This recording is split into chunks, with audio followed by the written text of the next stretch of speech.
Jardiner autrement, ça veut dire adopter des gestes simples et des pratiques qui respectent la nature.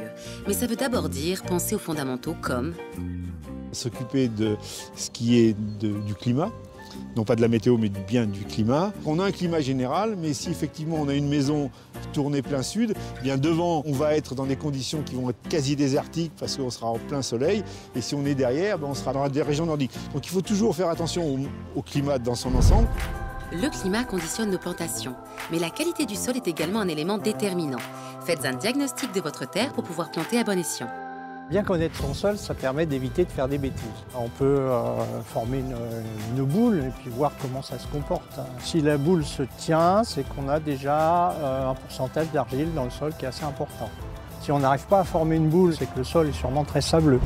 Climat, sol, vous devez donc bien connaître votre environnement pour bien jardiner, car plantes et légumes se répartissent sur vos terres en fonction de ces deux critères. Ensuite, à vous de choisir les plantations adaptées et de bien les planter. Il y a un adage que j'aime bien, c'est la bonne plante au bon endroit. Quelquefois, on va faire une plantation parce qu'on est séduit par l'allure d'une plante, puis on va le mettre dans son jardin, mais on n'a pas peut-être suffisamment réfléchi par rapport à la croissance ou aux besoins de cette plante. Réfléchir à tout ça en amont, c'est s'éviter bien des désagréments et permettre à son jardin de s'épanouir en toute quiétude. Souvent on dit un bon jardinier, il a la main verte. Moi, j'y crois pas trop, je pense qu'il a l'œil vert. C'est-à-dire qu'il va être capable de s'intéresser au quotidien à son jardin, d'observer les choses pour pouvoir agir avant que les dégâts soient intervenus. Et pour avoir l'œil vert, penser biodiversité est un bon réflexe pour renouer avec la nature, en mettant en place des aménagements qui vont favoriser la faune et la flore sauvage. Une démarche qui passe par des gestes simples comme laisser un coin de son jardin au naturel, aménager des abris pour les animaux, faire un compost, protéger son sol naturellement. Avec ça, pas besoin de pesticides ou d'engrais. Il suffit simplement de choisir sa méthode et d'adopter une attitude écologique, comme avec le compost. Le compost, c'est recycler des déchets verts du jardin ou de la cuisine qui vont être transformés par des micro-organismes comme les champignons, les bactéries et aussi les décomposeurs comme les vers de terre. Cette transformation va amener à la formation d'humus qu'on retrouve aussi naturellement dans les milieux forestiers au sol. Dans la nature, rien ne se perd et tout se recycle. La technique du paillage est également un très bon moyen d'enrichir et de préserver votre sol. Le paillage, lui, c'est mettre en place une couche de matière végétale ou minérale sur les massifs floraux ou le potager. L'avantage du paillage, c'est qu'il limite l'apparition des herbes spontanées. Il conserve aussi l'humidité, donc ce qui permet d'arroser beaucoup moins. Il évite aussi la sécheresse du sol et son érosion. Renouer avec la nature, c'est également penser aux animaux et aux insectes, parfaits alliés des jardiniers pour éloigner les parasites. On va par exemple mettre en place des abris pour qu'ils puissent se réfugier pendant l'hiver ou lors des intempéries. On peut fabriquer des fagots à partir de tiges creuses comme le bambou ou de tiges tendres comme le sureau ou le framboisier. On fait des petits fagots et on les accroche dans les arbres.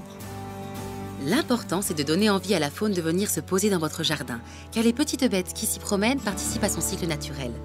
Aujourd'hui, dans les jardins, c'est primordial si on veut qu'il y ait un équilibre qui s'installe. Et on a tendance, nous, jardiniers, à être un petit peu trop formalistes sur le jardin et à avoir des notions de jardin propre. Ça veut dire aussi qu'on ne veut plus rien, ni d'herbes sauvages, ni de plantes sauvages, et encore moins les animaux qui les accompagnent.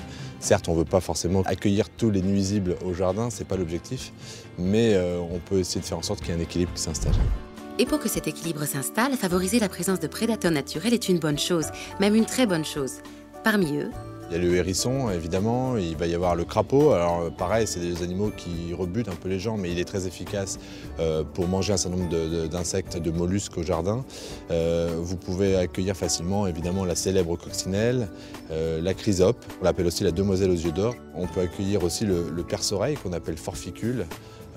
Tout ça, c'est des insectes qui sont considérés comme auxiliaires, aides du jardinier. Et si vous souhaitez un peu aider la nature, quelques recettes de grand-mère peuvent s'avérer bien plus efficaces qu'un pesticide. Il Il existe par exemple contre les limaces ou les escargots ce qu'on appelle la planche à patates, en y mettant des rondelles de pommes de terre qui vont attirer ces limaces et qui vont pouvoir y rester même jour et nuit. Elles n'auront même plus besoin d'aller manger vos salades ou vos jeunes pousses parce qu'elles seront concentrées sur cet aliment. Ce qui vous permet donc tous les jours, régulièrement, de soulever cette planche et de ramasser manuellement ces limaces et de les remettre dans la nature à un endroit plus propice pour elles. C'est très facile à mettre en œuvre. Toutefois, si une maladie ou une invasion de pucerons ravage votre jardin et que l'utilisation de pesticides devient nécessaire, assurez-vous que mon produit est bien fait pour moi, jardinier amateur, c'est-à-dire qu'en France, on a la chance d'avoir un logo emploi autorisé dans les jardins, qui veut dire que ce produit a été spécialement conçu et dont on a évalué les risques pour la santé et l'environnement. Maintenant, dans les points de vente, il y a des gens qui sont certifiés, qui peuvent donner des conseils. Donc, ne pas hésiter à se faire aider.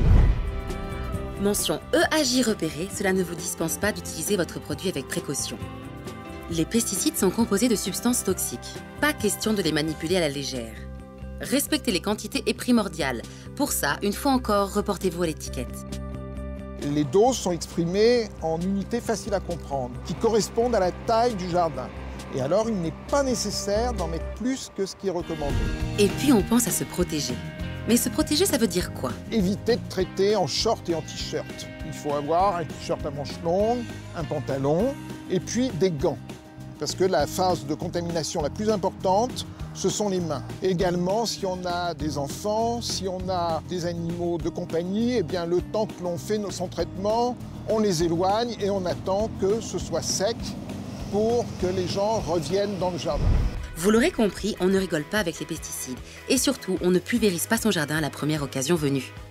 L'intervention, qu'elle soit chimique voire de biocontrôle, ça ne doit pas se faire dès le premier puceron présent sur mon rosier ou sur mes légumes.